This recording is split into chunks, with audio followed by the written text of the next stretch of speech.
American കേന്ദ്ര ബാങ്കായ federal reserve പലിശ നിരക്കുകളിൽ മാറ്റം വരുത്തേണ്ടതില്ലെന്ന് പ്രഖ്യാപിച്ചതിന് പിന്നാലെ ആഗോള സ്വർണ്ണവിലയിൽ വൻ ഇടിവ് രേഖപ്പെടുത്തി.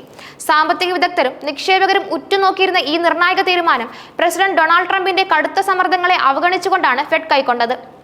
രാജ്യത്തിന്റെ നിലവിലെ സാമ്പത്തിക സാഹചര്യവും വിപണിയിലെ അനിശ്ചിതത്വങ്ങളും സുസ്ഥിരമല്ലെന്ന് വിലയിരുത്തിയാണ് പലിശ നിരക്ക് കുറയ്ക്കേണ്ടതില്ലെന്ന് തീരുമാനിച്ചതെന്ന് ഫെഡ് ചെയർമാൻ ജെറോം പവൽ അറിയിച്ചു.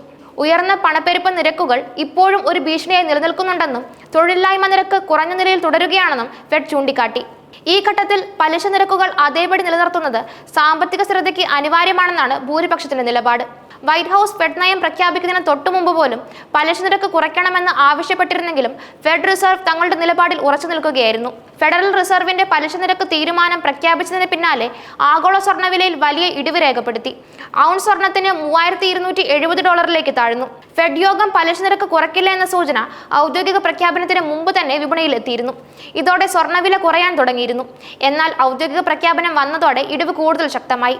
ആഗോളതലത്തിൽ സ്വർണത്തിന്റെ മൂല്യം നിർണ്ണയിക്കുന്നതിൽ അമേരിക്കയുടെ പലിശ നിരക്ക് തീരുമാനങ്ങൾക്ക് വലിയ സ്വാധീനമാണുള്ളത്.